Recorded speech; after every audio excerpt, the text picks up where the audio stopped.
आपको ब्रेन की बीमारी है, आपको हार्ट की बीमारी है, आपको लीवर की बीमारी है, किडनी की बीमारी है, चलिए जो भी है, आप जिस तरह से उस कैब ड्राइवर को मार रही हैं, आप तो हंसपुस लग रही हैं, आप तो मेरे से ज्यादा सेहतमंद लग रही हैं।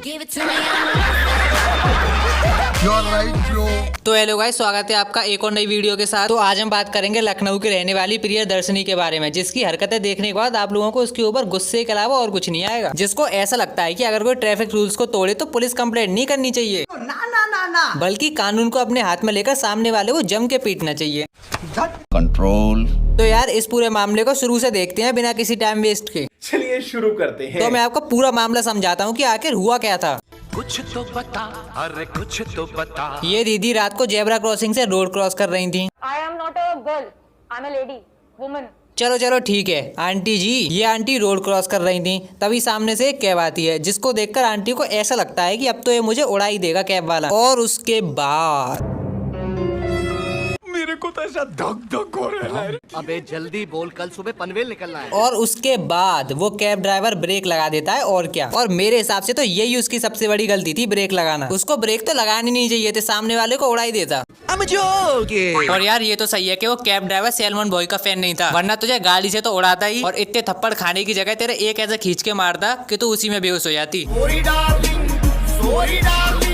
रात घनी ज्यादा होगी, सॉरी डार्लिंग। और जब उस कैब ड्राइवर ने कार रोक दी तो इसने उसके पैसे निकाल लिए, फोन तोड़ दिया और ऊपर से थप्पड़ मारना भी शुरू कर दिया, वो भी बिना किसी गलती के। और एक दो नहीं बल्कि गिनती के 20-22 थप्पड़ मार दिए। और इतना पिटने के बाद भी उस कैब ड्राइवर ने इस आंटी को टच तक नहीं किया। और इसके बावजूद आंटी जी कहती हैं कि कैब ड्राइवर तो क्रिमिनल है और किसी गैंग में भी शामिल है, क्योंकि आंटी जी को ऐसा लगता है कि उस कैब ड्राइवर को बचाने वाला हर एक आदमी किसी न किसी गैंग से जुड़ा ही हुआ है। अगर आंटी जी वो सच में क्रिमिनल होता तो उसके खिलाफ कोई क्रिमिनल रिकॉर्ड भी तो होता ना पुलिस के पास। सही बात है। और अगर वो क्रिमिनल होता तो तुमसे इतना पिटता नहीं, बल्कि एक दो थप्पड़ के बाद ही तुम पे अटैक करके भाग जाता। और वो कैब ड्राइवर फिर कार रोकता ही क्यों, तुम पे कार चढ़ा के सीधा भाग नहीं जाता। शहादत अली ने ट्रैफिक सिग्नल लाइट वायलेट करी है, जो सिग्नल होता है उसको वायलेट किया है, ट्रैफिक के रूल को वायलेट किया है। तो आंटी जी सेल्फ डिफेंस के नाम पे 20-22 थप्पड़ मारना भी तो लॉ तोड़ना ही हुआ ना। सेल्फ डिफेंस में एक दो थप्पड़ मारना तो समझ में भी आता है, लेकिन 20-22 थप्पड़ क्यों मारे आंटी ने, ये कुछ समझ में नहीं आया। या तो उन्होंने अपनी पर्सनल भड़ास कैब ड्राइवर पे निकाल दी, या तो कुछ और भी हो सकता है। प्रॉब्लम है, लिवर की प्रॉब्लम है,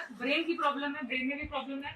और यार आंटी को इतनी बीमारियां हैं तो इन्होंने कैब ड्राइवर को इतनी बुरी तरीके से मारा है। और अगर सोचो हेल्दी होती तो फिर तो उसकी जान ही ले लेती। मेरे साथ कम से कम 100 लोग होंगे जिसने मुझे मारा है, और वो मुझे लथेड़ते हुए मारते हुए 300 मीटर लेके गए हैं। आंटी मुझे तो नहीं लगता कि आपको 100 लोगों ने मिलकर मारा भी है, क्योंकि 100 लोगों से पिटने के बाद तुम घर से नहीं बल्कि हॉस्पिटल से इंटरव्यू दे रही होती। सही पकड़े हैं।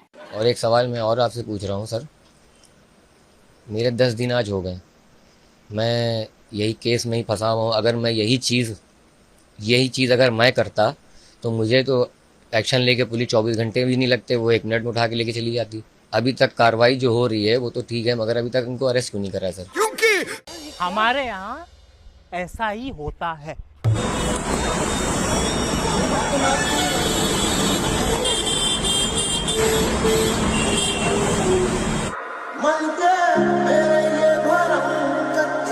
जब एक कैब ड्राइवर को पीट रही थी तो सब लोग ऐसे देख रहे थे जैसे कि कोई तमाशा चल रहा हो, और उस भीड़ में तो एक पुलिस वाला भी था, लेकिन उसने भी इस आंटी को रोकने की कोशिश तक नहीं करी। चलो वो नहीं रोक सकता था तो कम से कम लेडी पुलिस को तो बुला ही सकता था। और सपोज करो इसी जगह अगर कोई लड़की पिट रही होती तो सब लोग खड़े खड़े तमाशा नहीं देखते, बल्कि लड़के को पीट पीट के ही मार डालते। और यार कैब ड्राइवर को बचाने एक आदमी आया भी तो ये उसको भी थप्पड़ मारने लग गई, लेकिन उस आदमी ने तो अपनी सेल्फ डिफेंस में इसके एक थप्पड़ भी रख दिया, जो कि सही भी है, क्योंकि हर इंसान अपनी सेल्फ डिफेंस कर सकता है, चाहे वो लड़के से करे या फिर लड़की से। और यार एक बात और, वैसे तो आंटी इतना ट्रैफिक रूल्स कर रही हैं, और फिर खुद ही ट्रैफिक वाले एरिया पे ईयरफोन लगा के रोड क्रॉस कर रही हैं, और जो ईयरफोन लगा के जा रही हैं उन ईयरफोन्स को 30,000 रुपए के बता रही हैं, जो कि इनके फोन और ईयरफोन दोनों मिला के भी 30,000 के नहीं बैठेंगे। और अगर आंटी से कोई भी पूछता है कि आपने उस कैब ड्राइवर को क्यों पीटा, तो ये एक ही जवाब देती है कि शहादत अली की लाइट्स मॉडिफाइड थी। कोई सेंस है इस बात की? चलो तो यार आज की वीडियो के लिए इतना ही। अगर वीडियो अच्छी लगे तो लाइक और शेयर कर देना, और चैनल को तो सब्सक्राइब कर ही देना। तो मिलते हैं आप लोगों से अगली वीडियो में, तब तक के लिए बाय।